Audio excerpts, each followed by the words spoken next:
For small and medium businesses, a point of sale isn't just technology. It's the morning rush, the lunchtime line, the last sale before closing. Rogers Business point of sale solutions are designed for everyday businesses with easy, intuitive management tools, lower transaction costs, and transparent pricing you can count on. Plus, you get 24/7 professional support from a partner you trust. So your POS keeps up even on your busiest days.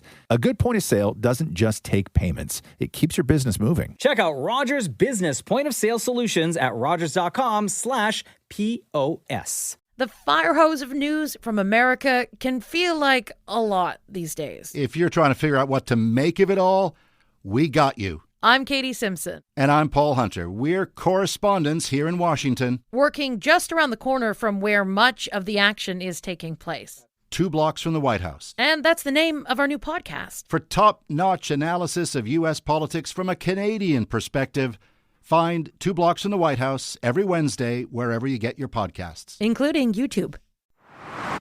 Frequency Podcast Network. Stories that matter, podcasts that resonate. At a time when Ottawa and the premiers are looking to project a united front, cracks have emerged yet again in Team Canada.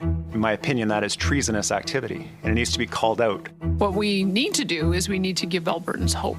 After revelations, Alberta Separatists met with officials in Donald Trump's administration, seeking help to split from Canada and a future line of credit to fund it.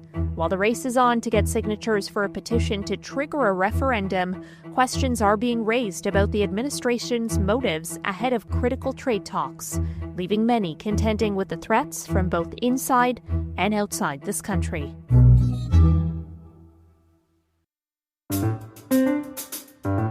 I'm Caryn Ceolin, and today on The Big Story, I'm speaking with Alberta NDP Leader Naheed Nenshi to discuss the rise of separatism in his province and how he thinks the government should address Alberta's underlying grievances with Ottawa. Mr. Nenshi, it's such a pleasure to be speaking with you. Thanks so much for carving out the time. Well, thank you so much for having me. It's a glorious February day in Calgary, and, welcome to February. January was quite the year, wasn't it? There was a lot going on. I wish I could say it was glorious here in Toronto, but it is very cold. +9 in Calgary this week, I think, so we're going to be happy. I do want to begin with the push itself for a referendum on Alberta separatism from Canada. What should Canadians in other parts of the country make of this threat of Alberta separatism? I mean, it's a low bar for signatures. I imagine Albertans will almost certainly be voting in an independence referendum later this year. Am I right to say that? Yeah, there are, I think, 3 things that Canadians should know about this. The first is that the threat of separatism is real, and it needs to be taken seriously. The second is it's all Danielle Smith's fault, and we can talk more about that. And the third is that as Canadians now, the question is, what do we do? How do Canadians within Alberta and Canadians outside of Alberta respond to all of this? And, one of the arguments that I'm making is that the Premier of Alberta will say, well, just give me everything I want, and then this separatist threat will go away. That is not the right answer. Certainly, there are a number of very real concerns that Albertans have with the way the Federation is working. Certainly, there are a number of things we need to fix. Certainly, there are a number of deals we have to make. But it's not about giving up the Canada Pension Plan or getting rid of the RCMP or, God help us, giving Danielle Smith the right to appoint federal judges. Those things will not quell the separatist movement, nor will they make Albertans feel particularly better about the way the Federation is working. There are, of course, a few points I want to pick up on based on what you've just said, but I want to start first. I just want to pick up again on the idea itself that there are separatists in Alberta willing to meet with an American government that has spoken about this country the way that it has, and that they're seeking money to help make this happen. Just how significant of a step is this from your perspective, and how concerned should we as Canadians be? I mean, look, it's deeply problematic for a number of reasons. Partially because, this is not the Premier of Alberta having these conversations. These are folks with no democratic legitimacy. They've never been elected by anyone, presumably having these high-level conversations with the State Department. Now, hopefully, none of this is filtering through in the U.S. administration. I think it's very important that it not filter through in the U.S. administration. I think that our diplomats need to make that clear. I think the Prime Minister needs to make that clear. The person who really needs to make it clear is Danielle Smith. Let's be clear. She's been cozying up to Trump since the beginning. She went to Mar-a-Lago. She took a selfie. She thought that was a great thing. I'm sure he has no idea who she is, but it's very clear that that is her strategy here. And it's a dangerous strategy. And I was quite shocked when she was asked to condemn people talking to the U.S. government about this, that she declined to do so. She said that she didn't want to demonize anybody. Well, if you don't want to demonize anybody, maybe there's some people you might want to, or maybe there's some people that you might want to say, really, you shouldn't be doing that. Right now, the separatists are the Federalists' best friend because reasonable-minded Albertans are seeing the actions of this movement and going, what are you doing? Right? What does this mean? Even if we thought that independent Alberta would be good, we certainly are not interested in being the 51st state. And this better not be a bait and switch where an independent, quote unquote, Alberta becomes way less independent in the future. Separatists, as you point out, though, they argue that Alberta, hasn't been treated fairly by Ottawa, when it comes to things like natural resource development, equalization, other issues. And these are, of course, concerns that are shared by other people in your province who don't support the separatist movement, but are empathetic to those frustrations or even share them. So why does Premier Smith perhaps not have a point when she says she doesn't want to demonize fellow Albertans who have real concerns in the eyes of many, not just hers? Well, the right way to deal with those concerns is to fix the problem, not to apply more threats and more anger. And the thing about Premier Smith and the United Conservatives is they actually don't like to win. They'd rather fight than win because the fighting, the anger, what they generate is the fuel that they operate on. And so, for example, Bill C-69, the Environmental Impact Assessment Act, I've been fighting against that as mayor of Calgary for many, many, many years. And we're getting there. We're getting to victories. Right now, there's an MOU in place that hasn't done anything. If you asked people in industry, is the red tape being cut?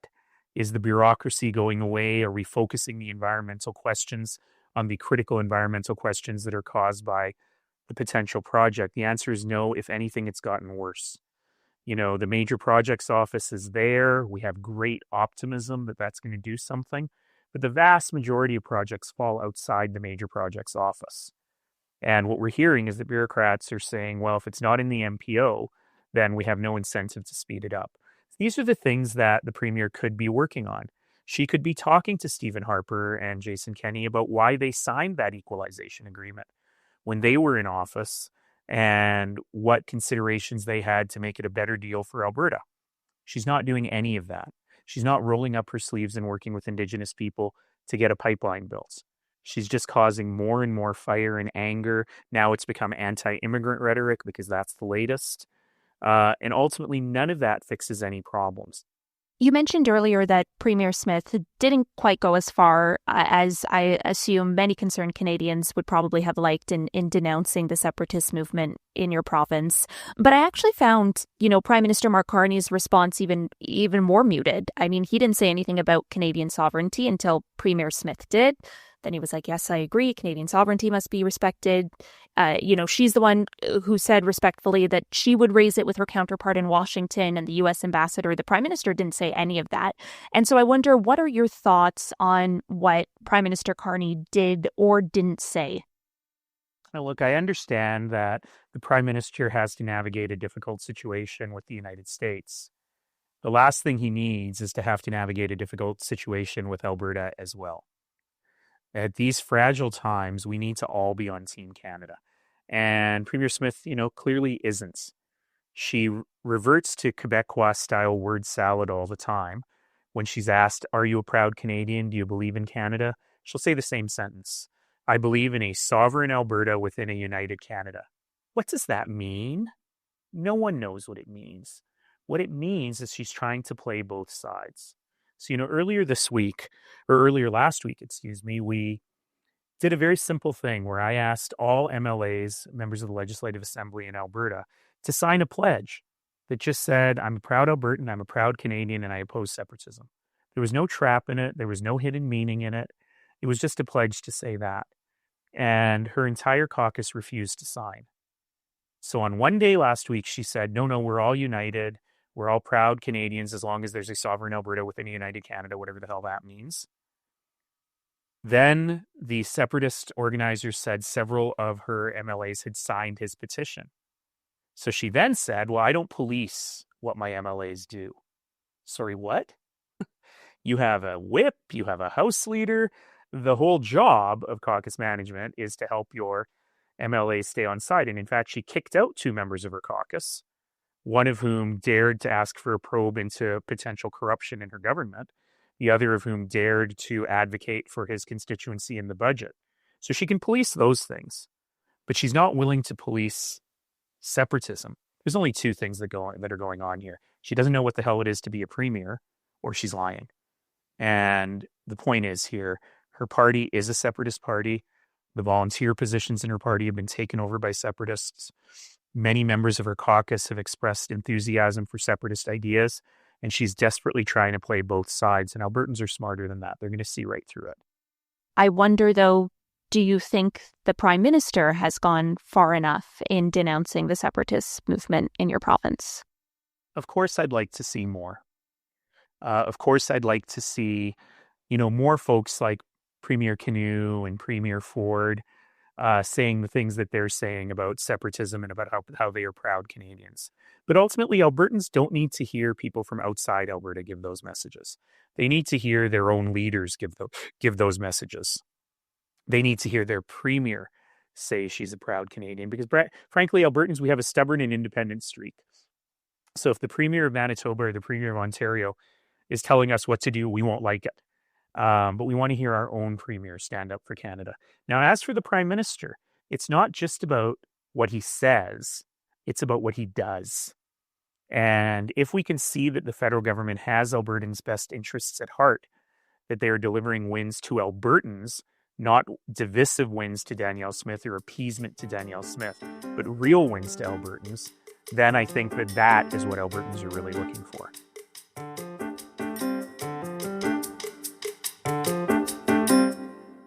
For small and medium businesses, a point of sale isn't just technology. It's the morning rush, the lunchtime line, the last sale before closing. Rogers Business point of sale solutions are designed for everyday businesses with easy, intuitive management tools, lower transaction costs, and transparent pricing you can count on. Plus, you get 24/7 professional support from a partner you trust. So your POS keeps up even on your busiest days. A good point of sale doesn't just take payments. It keeps your business moving. Check out Rogers Business point of sale solutions at rogers.com/POS.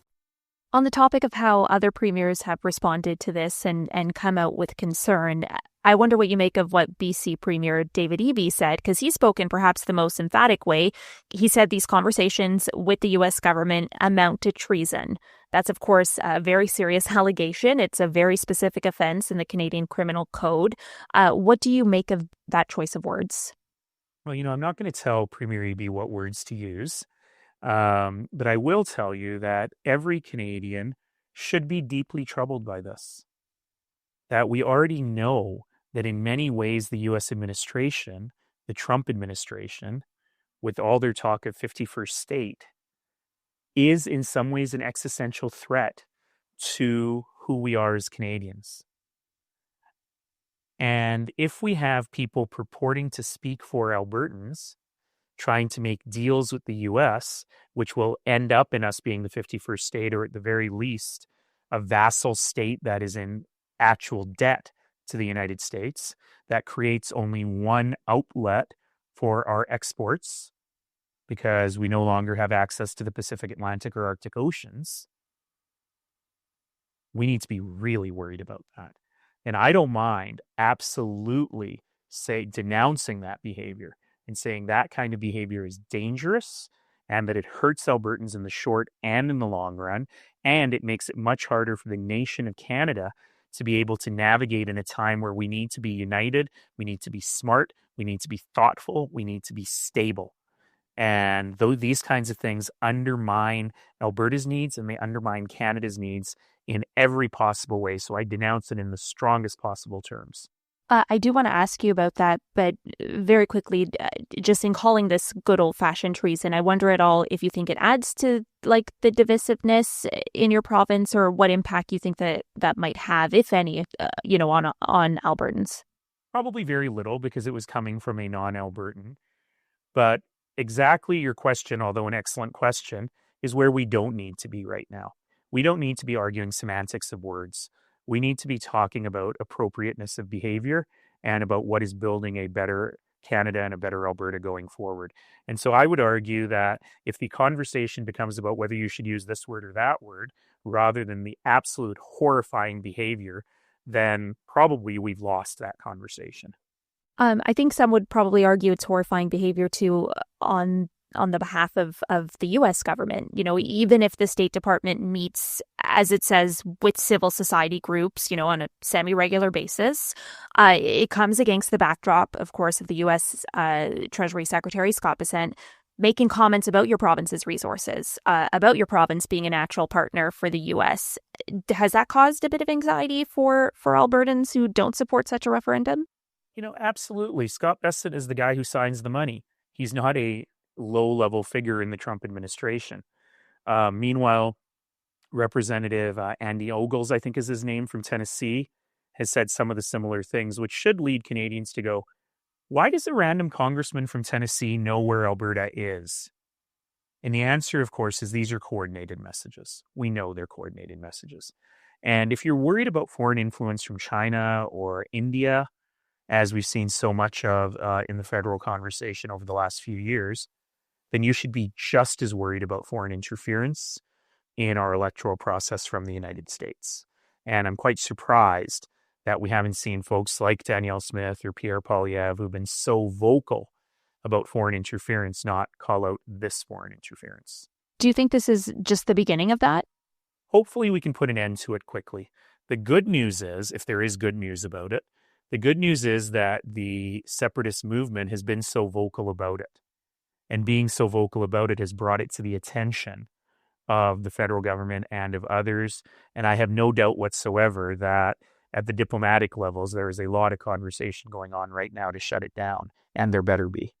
How much of this do you think is about the U.S., actually being serious about making Alberta the 51st state, versus do you think it's maybe using the separatists as a pawn or an opportunity for the Trump administration to destabilize the country a little bit or undermine Prime Minister Mark Carney in really critical trade negotiations? Well, I would never try to put myself into the brains of this U.S. administration to try and figure out what they're thinking.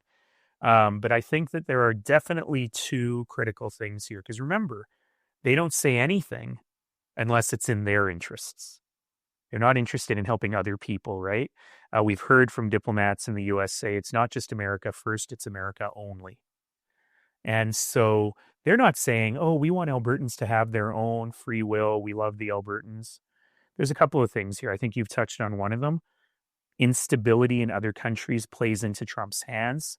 It hands them the cards, especially while he's negotiating the new CUSMA or the new USMCA, if you prefer, with Canada. The more instability in Canada, the better his negotiating position is. And the other is, shale oil is peaking. So at some point, the U.S. needs better oil supply. Do you think that had something to do with Venezuela? I think a lot of commentators say it does, but getting Venezuelan heavy crude on stream is a hard and expensive endeavor. Where is there a lot of heavy crude available now? Well, that would be Alberta. And so you've got to look at these things always when the president speaks with the filter of not just they're crazy or they're angry or they want to watch the world burn, but they're looking for benefit for themselves, for the U.S. and for their administration. And I think that's what we're seeing here. Yeah, I wonder what message you think this sends to the oil and gas sector, which probably doesn't want to put money into a province where there's a risk of instability. Well, that's right. One of the big challenges with separatism, there's head arguments and heart arguments here. The hard arguments are that Albertans are proud Canadians. We always have been. We always will be. We recognize the sacrifice of those who fought to build this country in a very big way and very proud of what has been built here. The vast majority of Albertans feel that way. But there's also real head arguments. And we have experience of this here in Canada. So you think about Expo 67 in Montreal, and you think about those heady years and how Montreal and Quebec were the center of everything. The great films were being made there, art was there, and importantly, Montreal was the financial and economic center of Canada. And then we had the FLQ crisis, we had the separatist referendum, we've had nearly 50 years of economic decline and economic malaise in the province of Quebec. 338 head offices left Montreal, left Quebec. Many moved to Toronto, many moved to Calgary. Just over my shoulder is the head office of the Canadian Pacific Kansas City Corporation, which used to be in Montreal. And so what we've seen here is that the argument of separatism is that it freezes investment, it costs us jobs. As you've said, who's going to invest billions of dollars in, say, a pipeline if they don't know if that pipeline has to cross an international border? And the Alberta Chamber of Commerce just came out last week saying that as far as they're concerned, investment in Alberta, both from outside and from Alberta companies, has more or less frozen. And people are waiting for the outcome of all of this. And we don't have that kind of time to wait when we have such a precarious economy as it is. So all of this is making us more unstable and more of a hard place to invest. I do want to get your take very quickly again, just on, what you do with this if you're the federal government, because you mentioned earlier, it's not so much about what the prime minister says, but what he does. And, he continues to say the Trump administration has to respect Canadian sovereignty, but it's clear that the Trump administration does not. So how do you deal with this if you're Prime Minister Mark Carney? Well, I mean, the good news is I'm not the prime minister. And I'm very careful. The premier is the one who always says we should respect one another's jurisdiction, although she never ever does. And in that case, I will respect the federal government's jurisdiction, but I don't mind giving a bit of free advice that's probably worth what they paid for it, which is to remember that Canada is united. Remember that the vast majority of Canadians speak with one voice. And remember that there are legitimate concerns in different parts of Canada. Those legitimate concerns, probably the greatest in Alberta, because we here in Alberta see ourselves rightly as the economic engine that keeps the whole country going. But we also see that we are not always respected for that.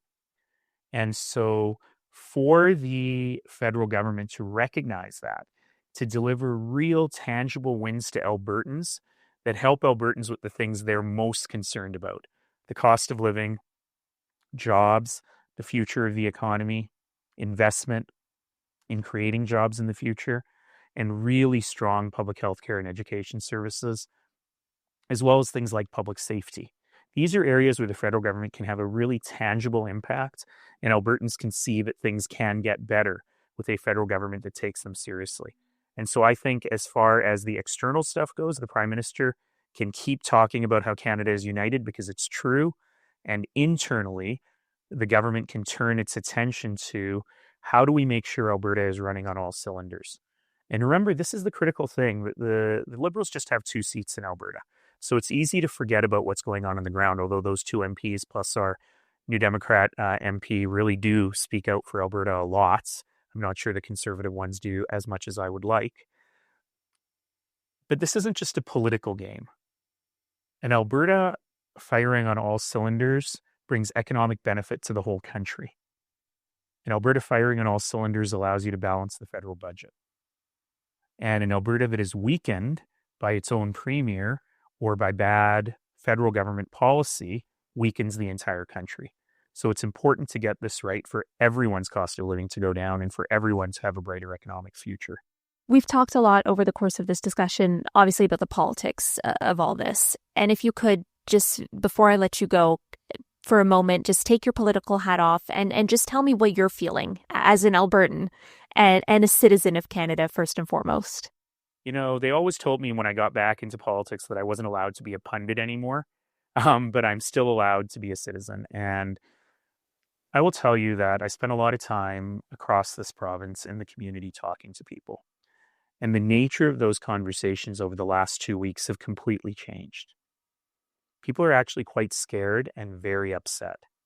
So it's interesting because the entire separatist movement is based on grievance and anger, a little bit of hope about what an independent Alberta could be, but mostly grievance and anger.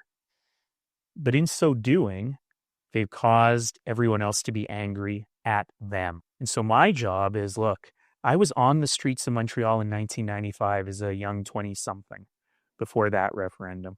I believe in this country deep in my bones, in every cell of my blood.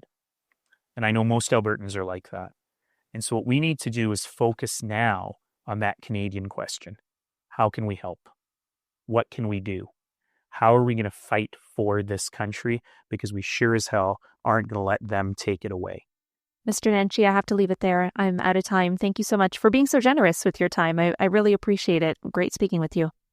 Thank you. What a pleasure. Happy winter, everyone. Stay warm. Unless you're in Calgary, you're already warm. And that was The Big Story. We'd love to hear your thoughts on this conversation. Send us an email at hello@thebigstorypodcast.ca. Reach us on Instagram at FrequencyPods or on Blue Sky at The Big Story. If you know someone who might enjoy this episode, be sure to send it to them. You can listen to The Big Story every day on the Seeker app or wherever you get your podcasts. I'm Caryn Ceolin. Thanks so much for listening.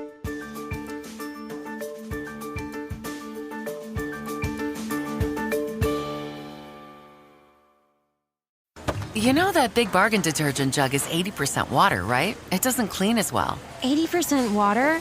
I thought I was getting a better deal because it's so big. If you want a better clean, Tide Pods are only 12% water. The rest is pure, concentrated cleaning ingredients. Oh, let me make an announcement. Attention shoppers, if you want a real deal, try Tide Pods. Stop paying for watered-down detergents. Pay for clean. If it's gotta be clean, it's gotta be Tide Pods. Water content based on the leading bargain liquid detergent.